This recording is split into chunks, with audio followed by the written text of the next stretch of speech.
NCERT गणित प्रश्नावली 4.4 आधारभूत ज्यामितीय अवधारणाएं। आज की क्लास में इस प्रश्नावली के सवाल नंबर 1 से शुरू करेंगे और इसके सभी सवाल हम करेंगे। तो बेटा आपको ये सभी सवाल ध्यान से समझने हैं। तो देखो सवाल नंबर 1 में क्या लिखा है, त्रिभुज ABC का एक रफ चित्र खींचिए। इस त्रिभुज के अभ्यंतर में एक बिंदु P अंकित कीजिए और उसके बहिर्भाग में एक बिंदु Q अंकित कीजिए। बिंदु A इसके अभ्यंतर में स्थित है या बहिर्भाग में। तो देखो एक एक लाइन पढ़ते जाएंगे और सवाल को हल करते जाएंगे। बहुत ही आसान है, ध्यान से समझना है। इसने कहा है कि त्रिभुज ABC का एक रफ चित्र बनाओ। त्रिभुज ABC बनाना है तो बताओ त्रिभुज क्या होता है। 3 भुजाओं से बनी बंद आकृति क्या कहलाती है, त्रिभुज कहलाती है। तो हम त्रिभुज बनाएंगे, 3 भुजा बनाएंगे। देखो 1 भुजा, 2 भुजा और ये हो गए आपके 3 भुजा। तो ये 3 भुजाओं से बनी बंद आकृति हो गई। तो ये क्या कहलाता है, त्रिभुज कहलाता है। अब त्रिभुज का नाम है ABC, तो हम बेटा इसमें नाम दे देंगे। ये A, ये B और ये क्या हो गया, C हो गया। तो बन गया त्रिभुज ABC। ठीक है। अब कह रहा है इस त्रिभुज के अभ्यंतर में एक बिंदु P अंकित कीजिए। इस त्रिभुज के अंदर वाला जो भाग है ना, ये वाला, ये तो अभ्यंतर कहलाता है। और इस त्रिभुज के बाहर का ये सारा का सारा जो भाग है वो बहिर्भाग कहलाता है। ठीक है। अब ये कह रहा है कि इस त्रिभुज के अभ्यंतर में एक बिंदु P अंकित कीजिए। इस त्रिभुज के अंदर कहीं पे भी एक बिंदु क्या अंकित करना है, P अंकित करना है। तो ये P अंकित कर दिया।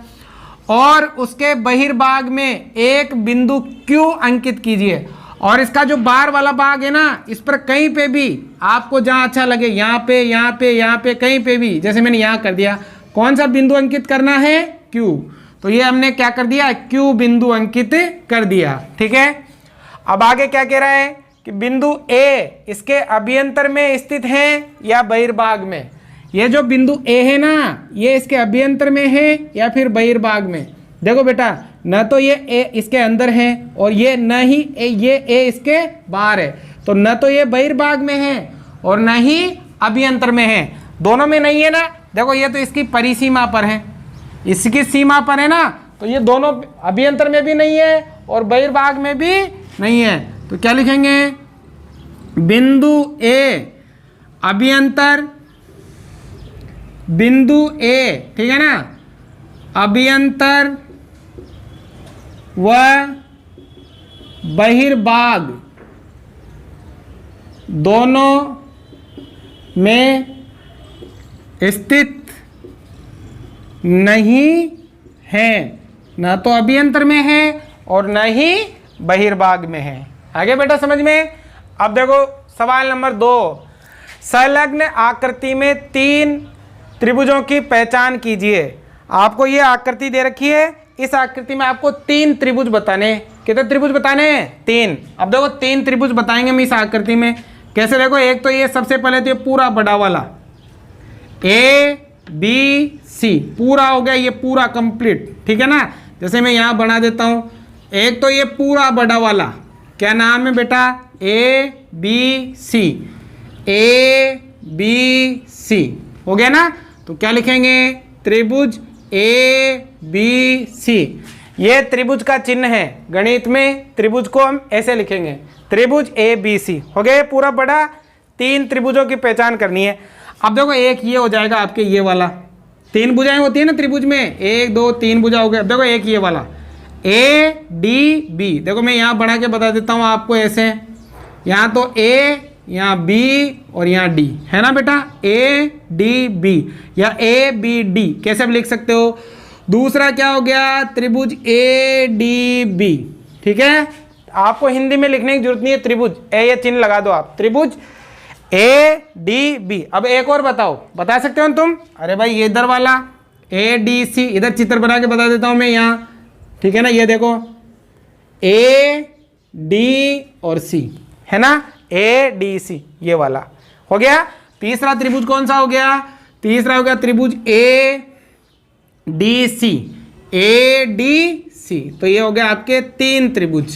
आगे इन समझ में ऐसे, एक तो ये पूरा बड़ा वाला, फिर एक ये वाला और एक ये वाला। ठीक है। अब देखो दूसरा, 7 कोणों के नाम लिखिए।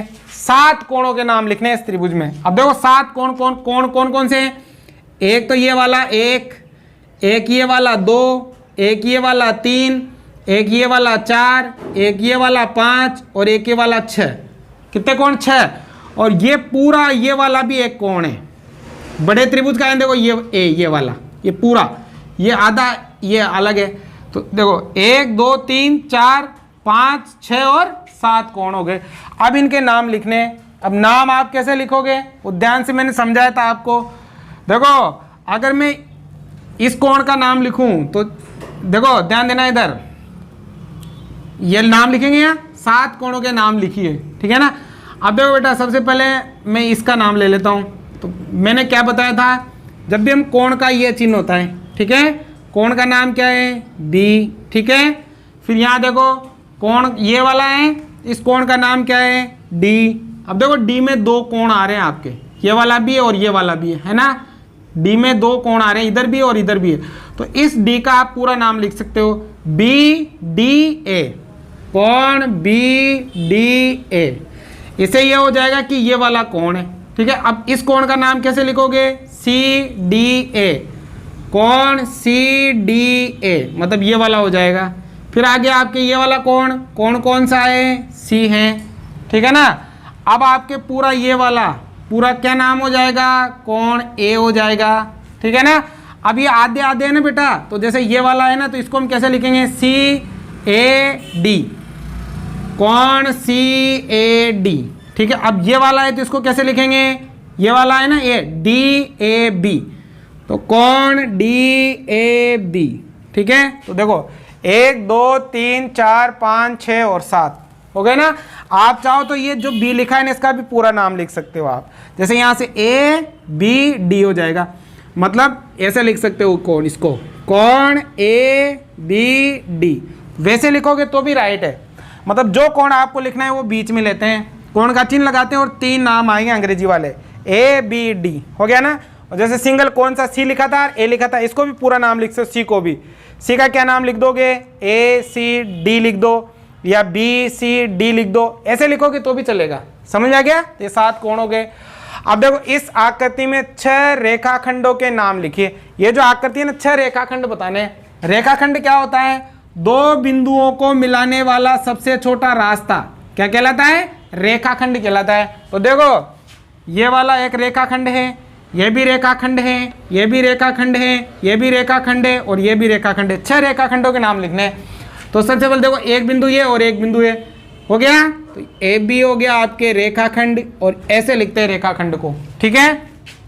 फिर देखो ये बी डी हो गया रेखाखंड, है ना बेटा, रेखाखंड 2 बिंदुओं को मिलाने वाला। और ये डी सी भी क्या है? एक रेखाखंड, ठीक है। और ये ए सी भी क्या है? एक रेखाखंड। और ये यहाँ से यहाँ तक ये ए डी भी क्या है? एक रेखाखंड। देखो कितने हो गए? 1 2 3 4 5, एक और है। तो देखो यहाँ से यहाँ तक ये पूरा बी सी भी क्या है? एक रेखाखंड है। हो गए 6, 1 2 3 4 5 और एक ये पूरा 6, ठीक है। अब देखो डी में क्या, किन 2 त्रिभुजों में कोण बी उभयनिष्ठ है? ऐसे 2 त्रिभुजों के नाम बताओ जिसमें कोण बी आ रहा हो। किसमें आ रहा है कोण बी? एक तो इस पूरे बड़े त्रिभुज में आ रहा है ना बेटा, और एक इस वाले छोटे त्रिभुज में आ रहा है। तो एक त्रिभुज तो ये पूरा बड़ा हो गया और एक त्रिभुज ये वाला छोटा हो गया। एक त्रिभुज तो ये वाला बी कोण है। एक तो त्रिभुज किस में आ रहा है? ए बी सी में आ रहा है, ए बी सी। और एक त्रिभुज किस में आ रहा है? ए बी डी, मतलब इस छोटे वाले में ए बी डी, ठीक है ना। इसने कहा किन्हीं 2 त्रिभुजों में कोण बी उभयनिष्ठ। उभयनिष्ठ का मतलब दोनों में एक ही आ रहा हो। या देखो यहाँ लिख लो, हम त्रिभुजों के नाम लिखे थे। बताओ इन दोनों में बी कौन से में आ रहा है? एक इसमें आ रहा है बी और एक इसमें आ रहा है बी, ठीक है। तो ये आपकी प्रश्नावली 4.4 समाप्त होती है। यदि आपको समझ में आया हो तो लाइक कीजिएगा, चैनल को सब्सक्राइब कीजिएगा और अधिक से अधिक विद्यार्थियों तक इसको शेयर कीजिएगा। उतारो।